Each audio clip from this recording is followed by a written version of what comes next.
He was warned never to look beneath a girl's veil, never touch the cursed one, never trust the quiet one, never kiss the girl whose face no mirror could hold.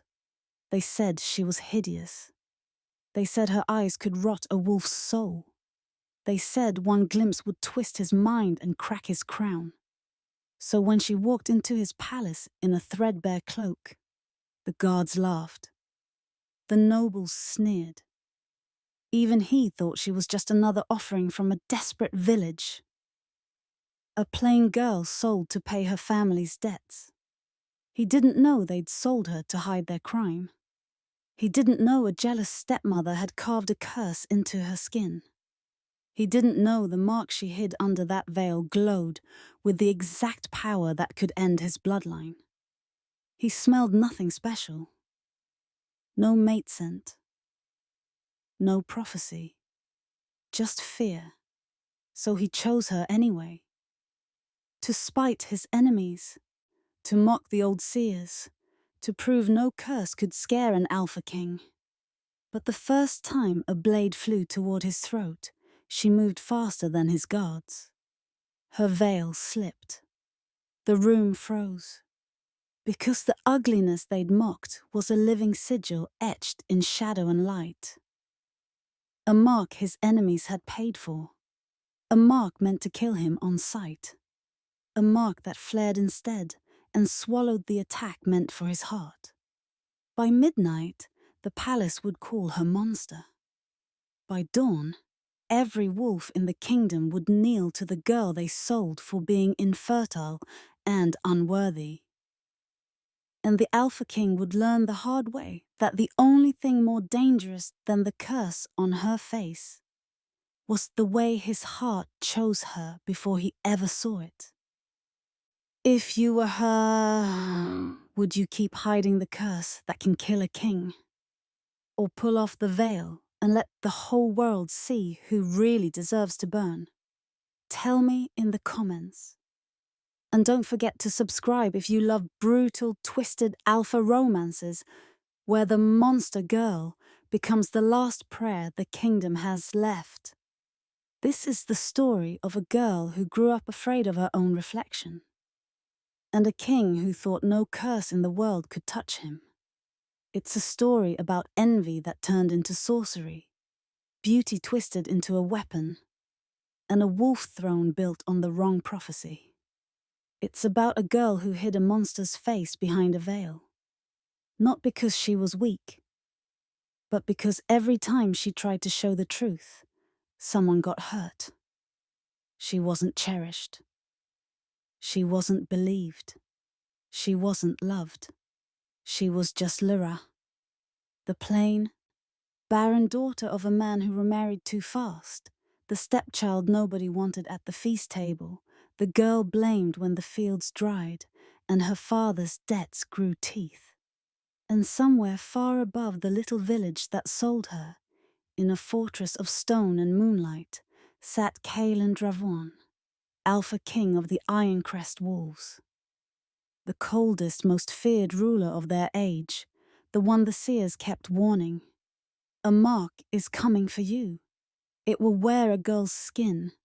It will carry your death on its face. He laughed in their faces. He'd fought rogues and wars and monsters with his bare hands.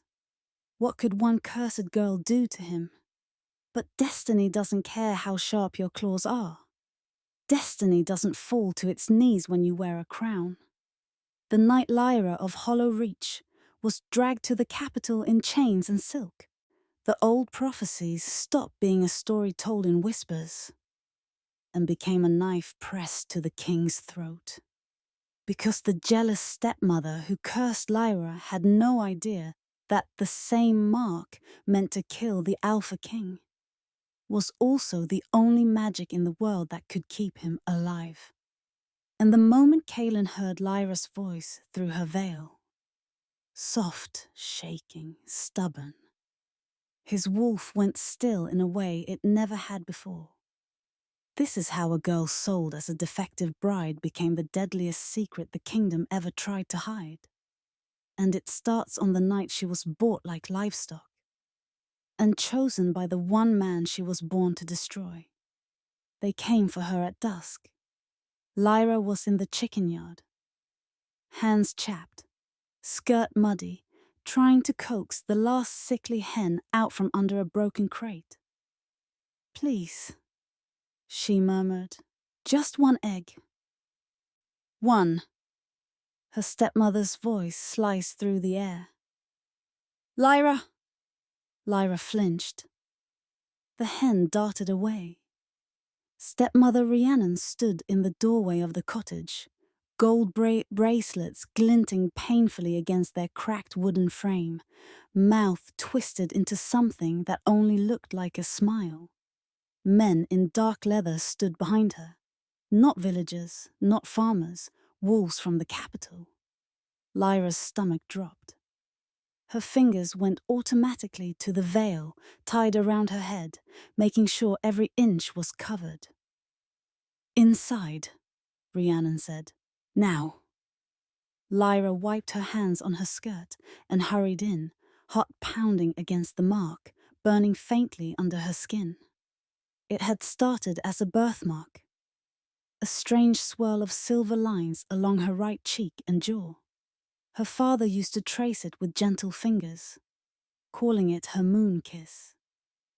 Then he died. Rhiannon moved in, and the mark turned from blessing to blame. Every bad harvest, Lyra's fault.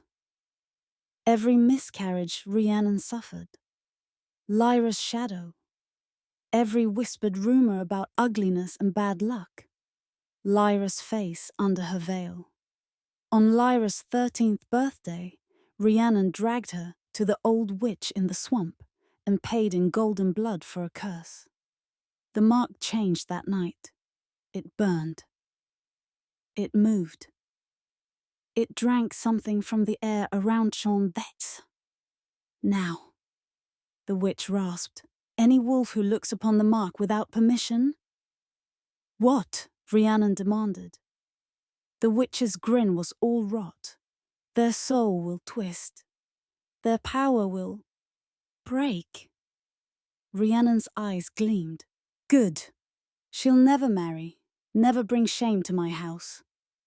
Lyra never forgot the way her father's old mirror cracked when she tried to see her face after that. So she stopped trying. 5 years later, she knew to keep her head down and her veil tight. Tonight, though, something was different. Rhiannon's eyes were bright, hungry. The men in leather stank of steel and city smoke, of wolves who answered to a higher command. One of them unrolled a parchment.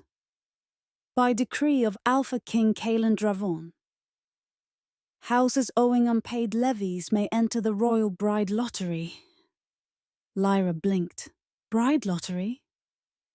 Rhiannon's fingers dug into her shoulder. Quiet. The man continued. For every girl taken, a portion of the debt is forgiven. If chosen by the king, the family is granted full pardon and royal favor. Lyra felt Rhiannon's grip tighten, hard enough to bruise. Rhiannon's husband, Lyra's father, had left more debt than land when he died. The wolves from the capital smelled it like blood in the water. One of the men looked up from the parchment, eyes scanning the room. They landed on Lyra. "What's wrong with her?" he asked flatly. Rhiannon laughed.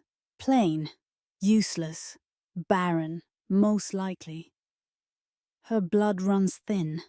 She can't even catch a man in this pathetic village." Lyra's chest pinched. "That's not..." Rhiannon squeezed harder. "Hush, child." The man shrugged. "Doesn't matter. We don't pick for beauty. We pick for numbers." He reached into a pouch, pulled out carved bone tokens, and set them on the table. "For every girl between 16 and 20, he said, we take a token. The king's seer will choose." Rhiannon's smile didn't reach her eyes. We have only one. Lyra's stomach dropped. Stepmother! Rhiannon turned, so fast and bright Lyra saw the truth for the first time. She wasn't panicking, she was excited. There now? Rhiannon crooned, loud enough for the men to hear. Your chance for a better life. The king's palace instead of this pigsty. A new start. Far away from us. Lyra stared. You want me gone? Rhiannon's voice sharpened, just for Lyra's ears. You bring sickness, you bring shame, you bring emptiness to any womb you touch. Lyra swallowed hard. That's not my fault. Rhiannon smiled. Of course not. It's your curses. She took Lyra's hand and slammed her palm onto the table beside the bone tokens. This one, she told the men. She'll do nicely. Lyra tried to pull back. The men's grip was iron. You can't, she whispered. What about the curse, Rhiannon? You know what the witch said. Rhiannon's eyes glittered cold. I know exactly what she said. And if your cursed face ends up in front of the Alpha King, then fate will finish what it started. The room seemed to tilt. You're sending me to kill him, Lyra said, horrified. Rhiannon's smile never reached her eyes. To cure us, she breathed. If the curse takes him, his enemies will feast on the chaos. Our debts will be swallowed in the war. And if by some miracle you fail, you're still gone. The men from the capital didn't hear the venom in her voice. They just saw a desperate woman offering a veiled daughter to pay what she owed. Pack your things, one of them ordered. We leave at dawn. Lyra's hands shook. She had two choices, run and let her stepmother call her a traitor to the crown, or go and risk being the weapon she never wanted to be. That night, alone in the tiny room that had never truly been hers, Lyra sat in front of her cracked mirror, veiling and unveiling her face in the dim candlelight without ever looking. If I keep hiding, people get hurt for me, she whispered. If I show myself, someone might die because of me. She pressed trembling fingers against the burning lines under the cloth. Moon goddess, if you're listening, tell me which is worse. The silence offered no answer. So she tied her veil tight, packed her two dresses and the tiny carved wolf her father had left her, and stepped into the dawn to meet the Alpha King she might accidentally kill. The capital was not a city.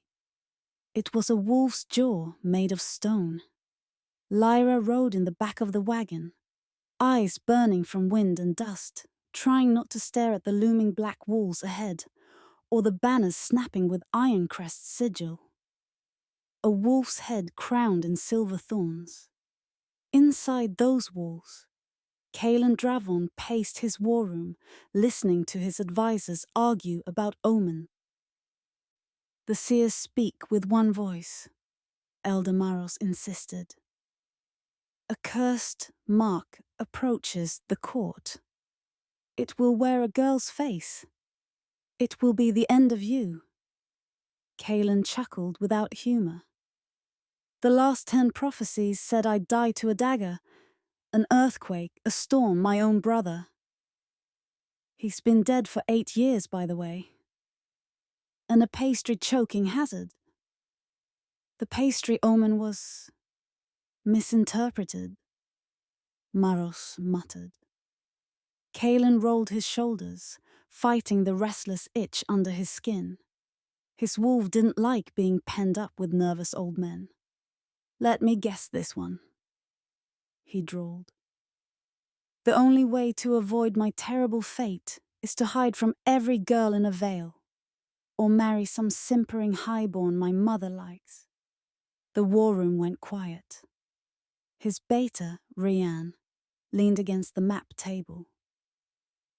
Prophecy or not, the villagers are sending offerings to pay their debts. Half the court expects you to choose a queen tonight. Kaelin's jaw tightened. Queen. The word felt heavy, wrong.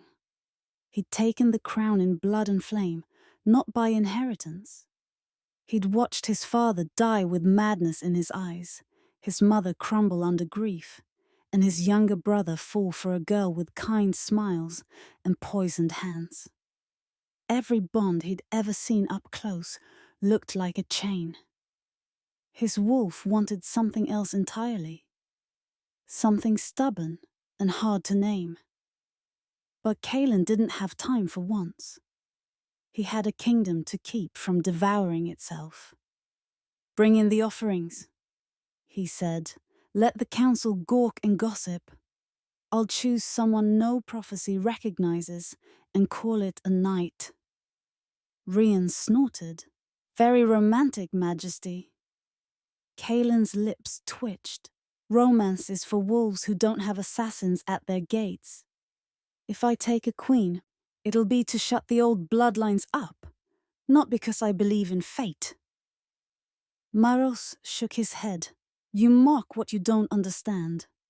Remember the words, Kaelin. Beware the girl who hides a monster's face and the mark that can unmake your blood. Kaelin brushed past him. If a monster walks into my hall, I'll handle it myself. He walked out to the selection chamber where the nobles already gathered on high balconies, like vultures waiting to see which lamb was fattest. Lyra was not a lamb, she felt more like a trapped fox.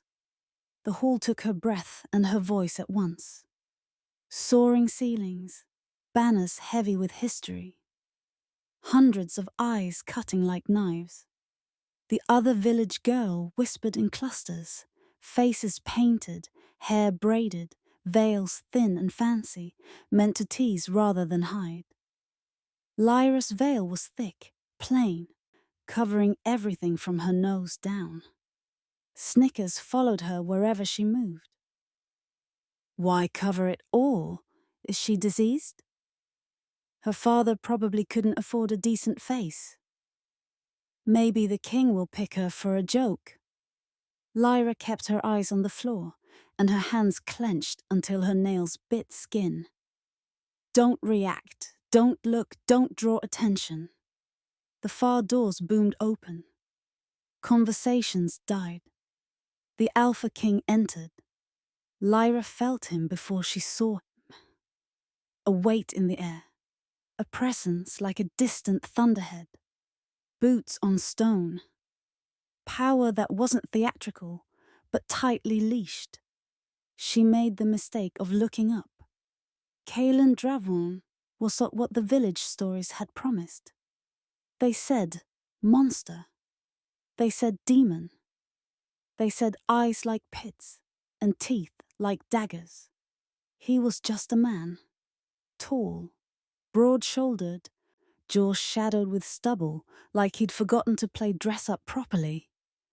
Dark hair falling in a way no court stylist would approve. But his eyes were wolf amber, sharp and tired, and watching everything. When his gaze swept across the girls, half of them tried to swoon. When it landed on Lyra, her curse burned like it hadn't in years. She lynched, head ducking instinctively. Rhiannon's last whisper echoed in her skull. If the king looks at you, he dies. The council announced names, lineages, dowries. Lysandra of Riverfen, Nalia of Greyrock, Aaliyah of the Ashur Hills. Kaelin nodded, dismissed, bored. Then, Lyra of Hollow Reach. The hall went strangely quiet. No noble blood to attach. No wealthy father mentioned. Just a nothing village and a curse everyone could almost smell. Lyra forced her feet forward. 1, 2, 3 steps. Her veil brushed her lips. Her lungs forgot how to work. She stopped in the center of the circle, marked out for viewing. Kaelin looked down at her from the dais, expression unreadable. Rian leaned in, murmuring, "She reeks of fear." Kaelin inhaled, curiosity pricking despite himself. Under the fear he smelled earth after rain, wood smoke, and something else. Something metallic and sharp, like magic clinging to bone. The mark on Lyra's cheek pulsed against her cloth, reacting to his aura. She felt it reaching, like a hand groping through the dark, searching for his blood, his power, the target it had been carved for. She clenched her jaw, fighting it down. Not him, not like this. Kaelin's gaze narrowed. Most girls simpered or preened. This one trembled like she was standing in a battlefield. "Look up," he said quietly. Lyra froze. Protocol said she should. The curse screamed that she shouldn't. Her fingers dug into her own palms. "If he sees you, he dies." Kaelin's voice hardened. "Look at me, girl." She lifted her chin, just enough to meet his eyes without shifting the veil. Brown eyes, shadowed but steady. He saw fear.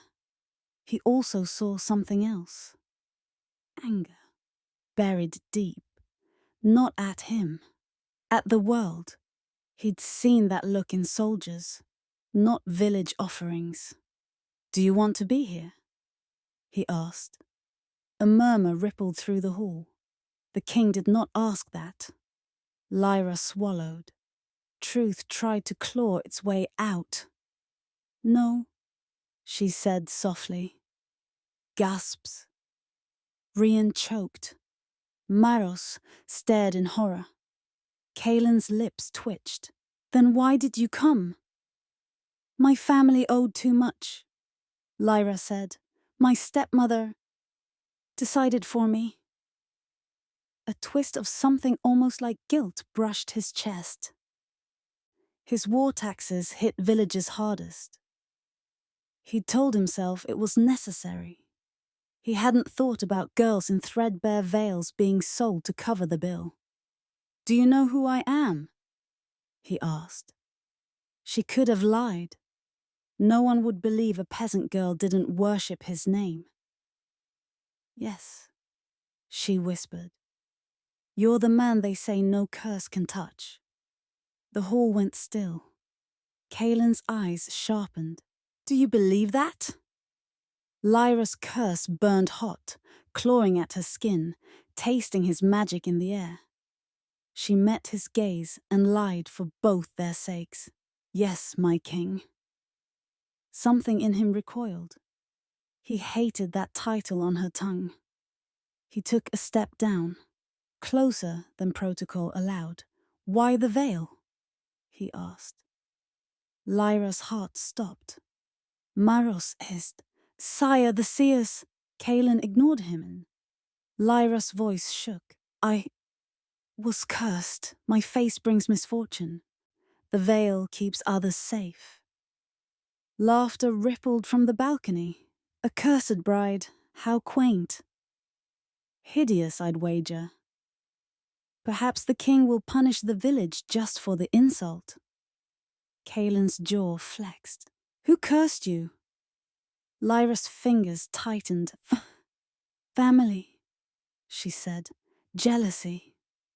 He understood that language all too well. He studied her. Mark burning just beyond sight, wolf restless under his skin. Prophecy whispered in the back of his mind. Beware the girl who hides a monster's face. She didn't feel like a monster. She felt like a trap set for both of them. The safe thing would be to send her away. Erase Hollow Reach from his maps. Pretend he never felt his wolf stir faintly at the way she met his eyes despite her fear. Kaelin had never done the safe thing in his life. He lifted his hand. I've seen enough, he said. Maros stepped forward. Sire, we still have 20 girls. Send them home with gifts, Kaelin said, voice like iron. I choose. The air crackled. Ryan hissed under his breath. Think about this. Kaelin didn't look away from Lyra. I choose Lyra of Hollow Reach as my queen. The hall exploded. Shouts, gasps, curses. Lyra swayed, legs threatening to give out. Queen, the word felt like a joke. Her curse flared like a struck match. The mark under her veil whispered in a voice that was not quite hers. Target acquired.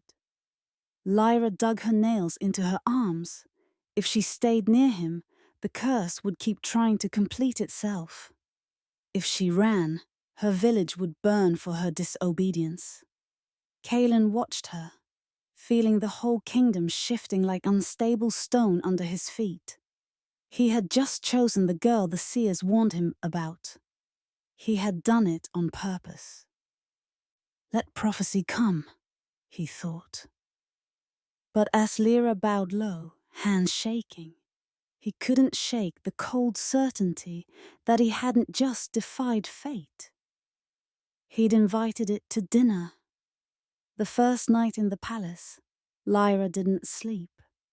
The maids had bathed her, scrubbed her, pressed fine fabrics against her skin that felt like someone else's life.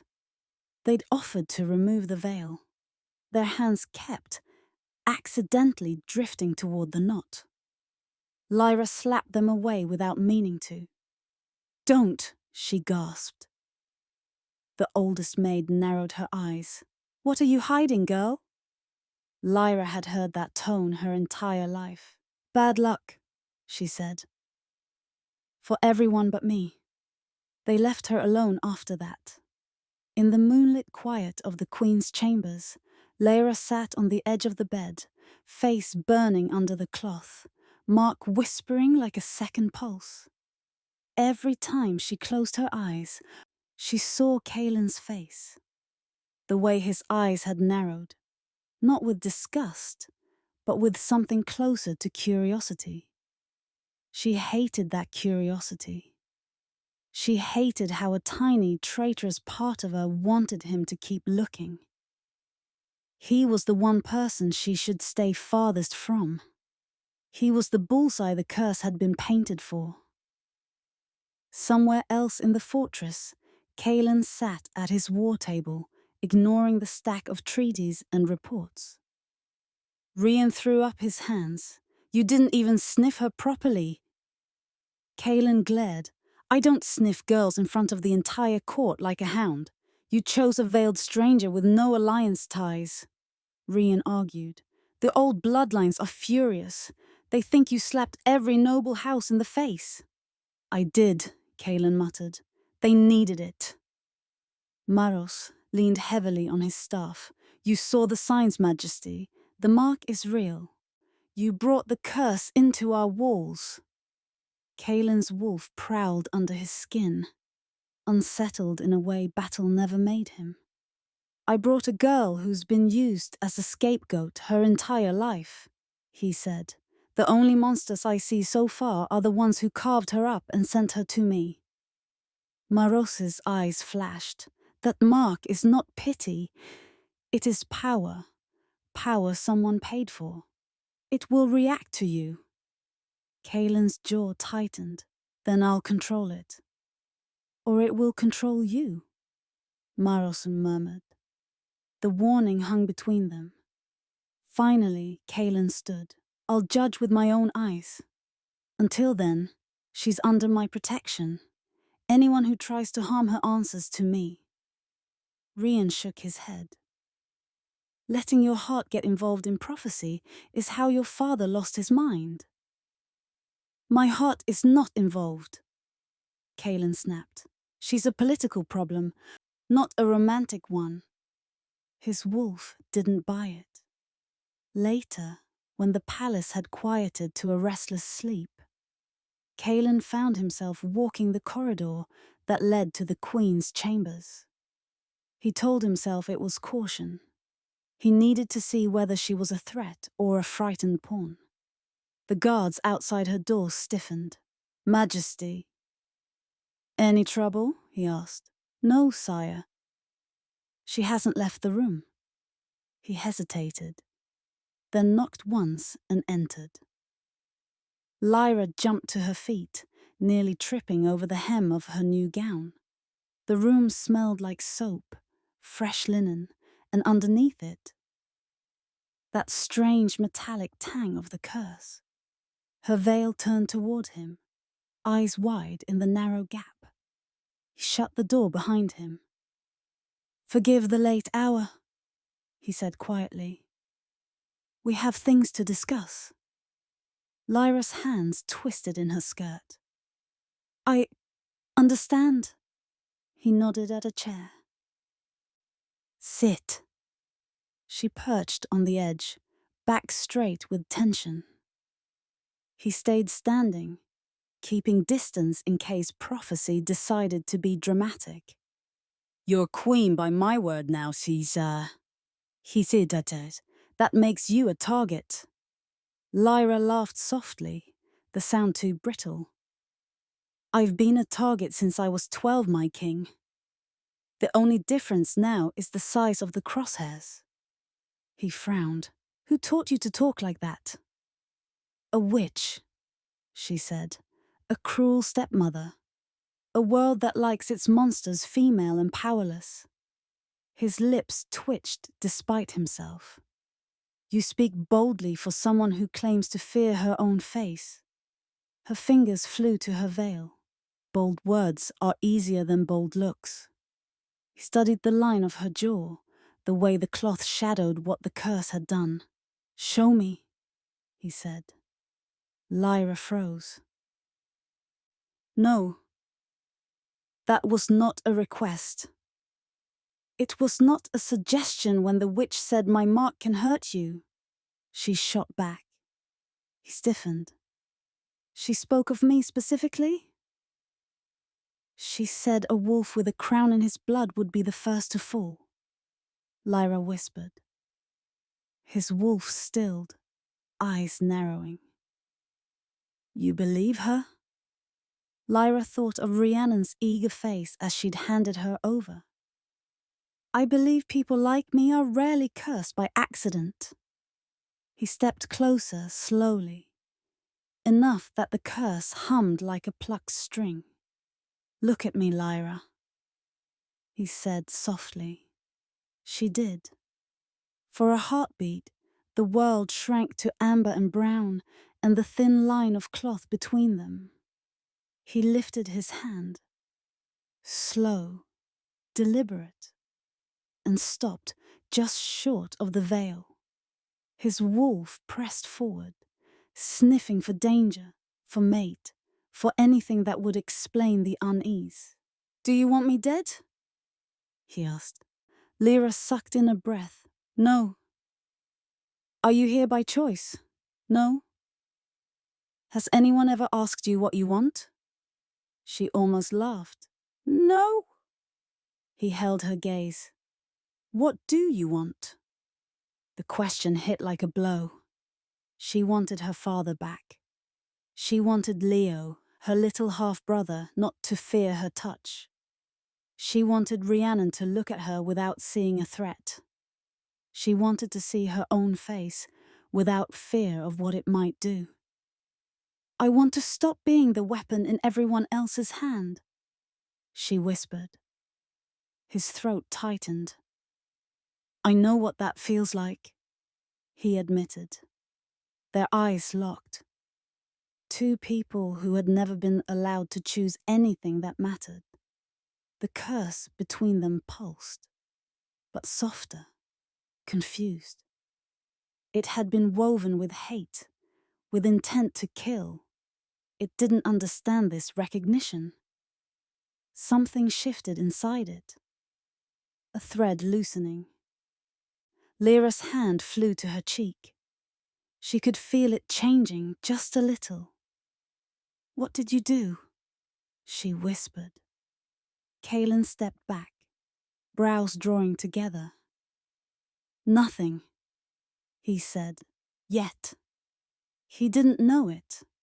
But the more he saw her as a person and not a prophecy, the more the curse's aim blurred. Somewhere beyond the walls, Rhiannon woke from a nightmare with a scream lodged in her throat, sensing control slipping. Before Lyra could speak again, a horn blared from the outer ramparts. Alarms shouted up the stone corridors. Kaelin's body snapped into readiness. "Stay here," he ordered. "Do not remove the veil for anyone but me. If someone tries to drag you out, fight."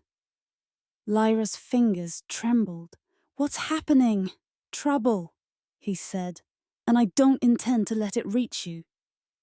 He was gone before she could argue, door slamming, footsteps already running toward the threat. Lyra stood alone, mark burning, veil suffocating. "Don't remove it," she muttered to herself. "Don't look. Don't kill him. Don't be what they made you." The curse pulsed like a heartbeat. Too late, and it seemed to whisper. "They're already coming." The attack came from inside. Kaelin reached the southern balcony just as the inner gate exploded in a rain of stone and fire. Wolves in enemy colors flooded through. Rogue nobles and mercenaries, paid by the same people who had whispered in Rhiannon's ear. "Get the king," someone shouted. "Force the mark on him. Let the curse finish the job." Kaelin's blood ran cold. They knew. He tore through the first wave with claws and teeth and cold fury, but more poured in, aiming not just for him, but for the tower that held the queen's chambers. "Rhiannon!" he roared. "Guard Lyra!" Rhiannon shifted mid-stride, barreling toward the inner stair. Lyra heard the battle before she saw it. The clash of steel, the savage snarls, the scream of a man dying. Her door burst open. Not Ryan, a stranger in royal armor with eyes like ice. "Your Majesty," he said smoothly. "Come. The king sent me to escort you to safety." The curse fled, recognizing an echo of the magic that had shaped it. Lyra stepped back. "Who are you?" He smiled. Too polite. "A loyal servant." The mark hissed under her skin. Liar. Lyra's hands trembled. I was told not to leave." The man's smile thinned. "The king is under attack. If you truly care for him, you'll do as I say." He reached for her arm. The curse surged, teeth made of light sinking into his aura. He gasped, hand recoiling as if burned. His eyes went cold. "Fine," he snarled. "Have it your way." He lunged. Lyra dodged on instinct. Years of flinching from blows, honing her reflexes. He grabbed for her veil. "No!" she screamed. But the cloth tore in his fingers. Moonlight spilled across her face. He froze. For the first time, Lyra felt air on the mark fully. Felt it awaken like a beast at full feed. Black silver sigils curled along her cheek and jaw, tiny runes writhing as they sucked at the man's power. He tried to jerk back. Too late. His eyes rolled white. He dropped to his knees, screaming as his wolf fractured. Lyra clapped a hand to her mouth. Half a sob, half a refusal. No, no, no, she hadn't meant. The doorway filled with more bodies, enemies forcing their way in. They saw her, they saw the curse. Some staggered, others grinned. "There it is," one hissed. "The king-killer." They surged toward her. Lyra backed to the window, face bared, mark burning, every breath a war. She didn't want to hurt anyone. She didn't want to be the weapon. But the only thing between those men and the king she hadn't meant to care about was her. She lifted her chin, tears streaking down cursed skin. "Fine," she whispered. "You wanted a monster. Here." She let the mark unfurl. It roared soundlessly, shadow and light flaring across the room, tendrils of script lashing out to latch onto every hostile aura. Men screamed, dropped, convulsed. Their wolves howled as their power splintered, breaking into harmless howling shards.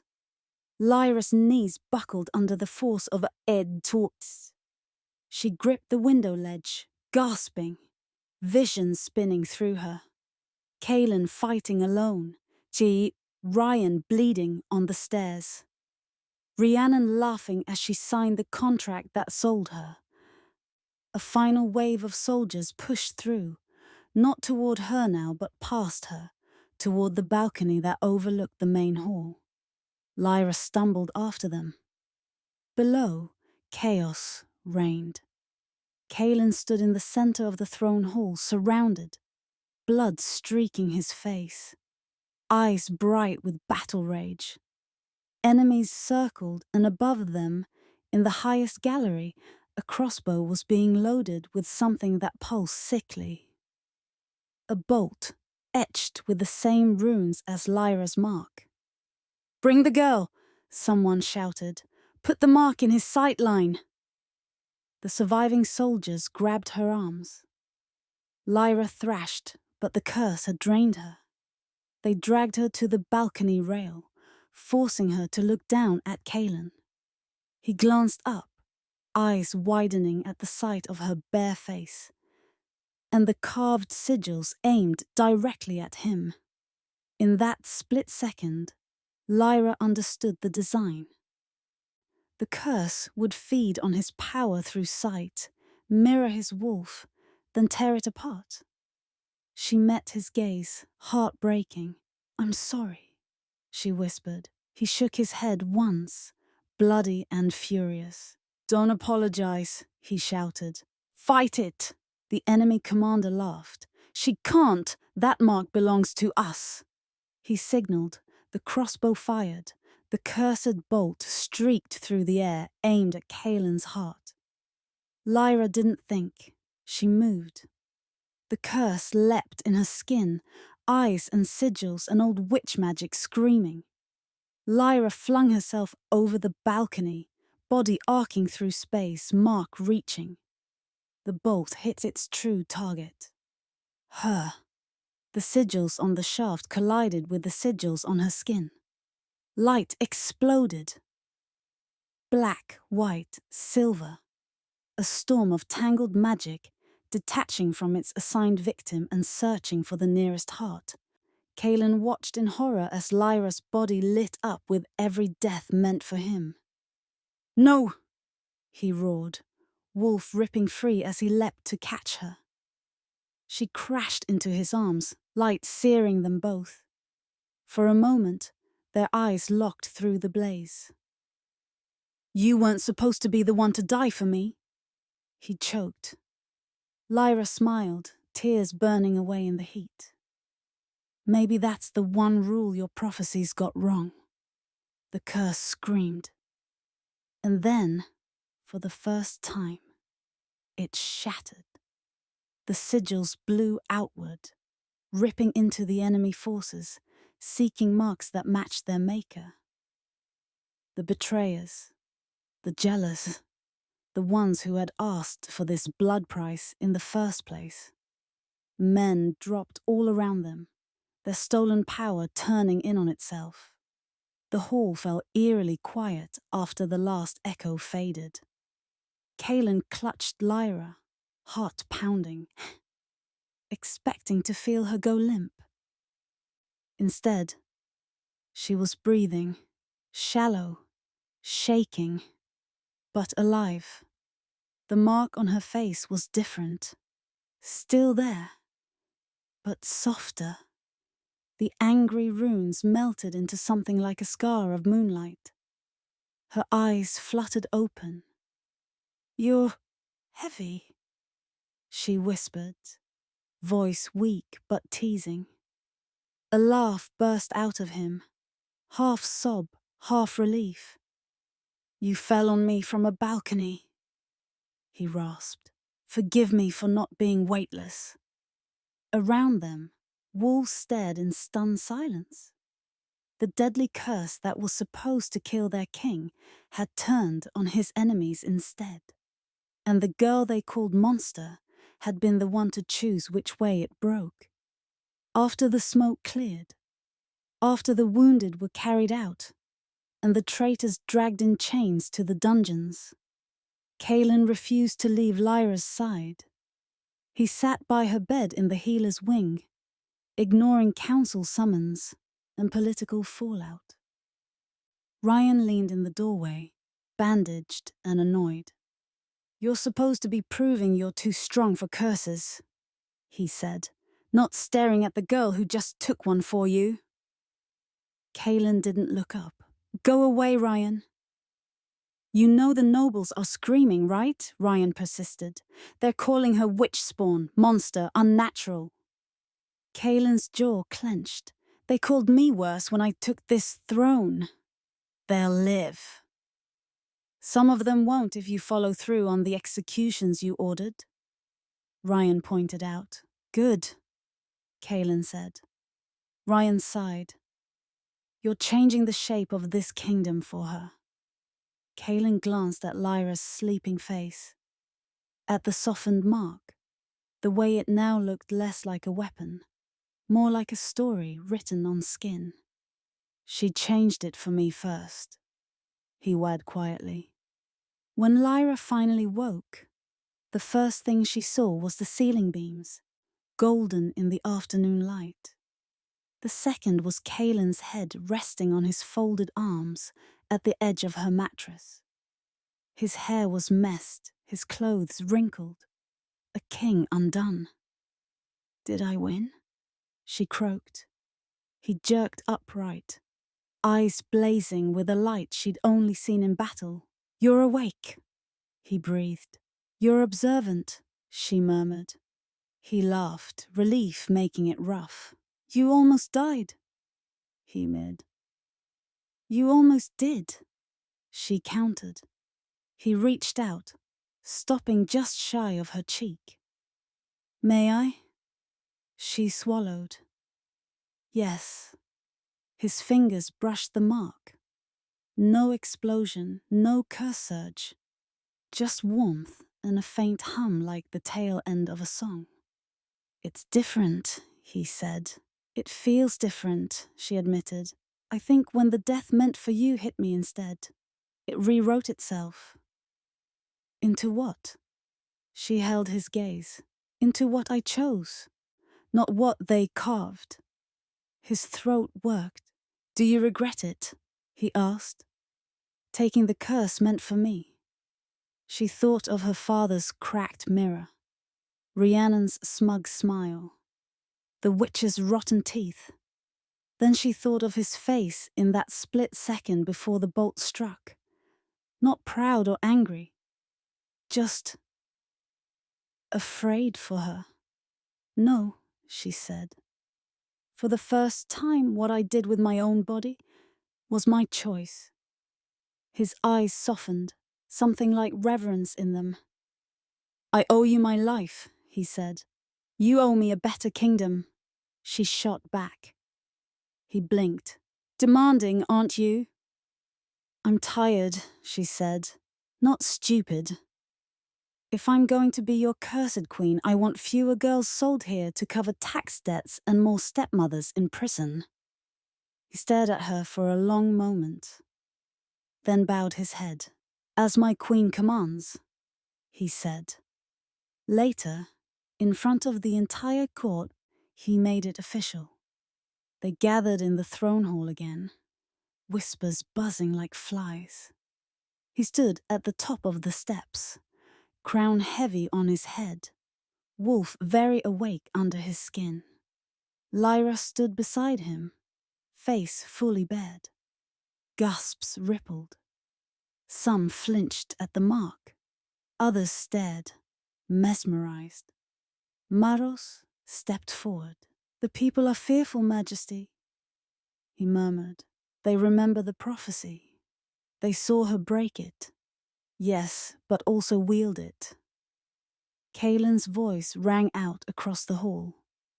"The prophecy said a girl hiding a monster's face and a mark that could kill me would come to this court," he said. Murmurs rose. "It was right," he continued. Lyra stiffened. He went on. "But it left out the part where she chose not to." Silence. Kaelin gestured to Lyra. "Look well, Fidzar," he yelled. "This is Lyra of Hollow Reach, the girl you called cursed, barren, ugly, unworthy." Several nobles looked away, ashamed. "This is the woman who broke the spell meant for my heart by taking it into her own," he said. "This is the queen who destroyed my enemies with the very weapon they thought would destroy me." He took her hand. "She is not your monster," he finished. "She is your shield, and anyone who raises a hand against her raises it against your king." Slowly, like a wave, wolves in the hall knelt, some in fear, some in respect. Some because they saw, finally, that the mark on her face didn't radiate malice anymore. It radiated choice. After the court dispersed, after new decrees were drafted and old debts reconsidered, Kaelin and Lyra stood alone on the balcony overlooking the restless city. Lights winked like stars fallen to earth. Lyra leaned on the railing, wind lifting her hair from her bare face. "I keep expecting to wake up back in the chicken yard," she said softly. He stepped beside her. "If this is a dream, it's a cruel one. You nearly died." She smiled faintly. "I nearly died there too, just more slowly." He studied her profile, the way the mark caught moonlight. "Do you still fear your reflection?" he asked. She took a steadying breath. "Less," she admitted. "When I look now, I don't just see what they did to me. I see what I did with it." He hesitated. "Can I tell you something foolish?" She glanced up. "I would be disappointed if you didn't." He met her eyes, amber glowing in the dark. "If I could go back," he said quietly, "and choose any queen from that hall, knowing everything I know now, I'd still pick the girl in the plain veil who didn't want to be there." "Why?" she whispered. "Because she was the only one honest enough to admit she was afraid." Her throat tightened. "And now?" He stepped closer, leaving only a handspan between them. "And now," he murmured, "I'm the one who's afraid." "Of what?" "Of losing the woman who taught me that some prophecies are just excuses to keep choosing the same cruelty." She reached up, fingers brushing his jaw. "Then we'll write new ones," she said. "How?" "By doing the one thing everyone thought was impossible," she answered. He smiled, wolf gentle for the first time in years.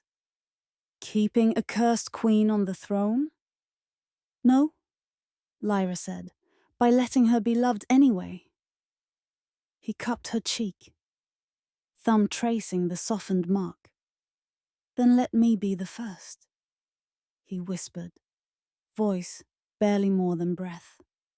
"Lyra, monster-marked, village-sold, queen of my stubborn, cursed heart. I choose you. Not because of prophecy. Not in spite of it, just you." Her eyes shone, tears making stars out of the city lights. Then I choose you, she whispered back. Not because you're a king, not because you survived my curse, but because you listened when no one else did. He kissed her, not as a man terrified of magic, but as a wolf finally trusting the bond fate had fought so hard to twist.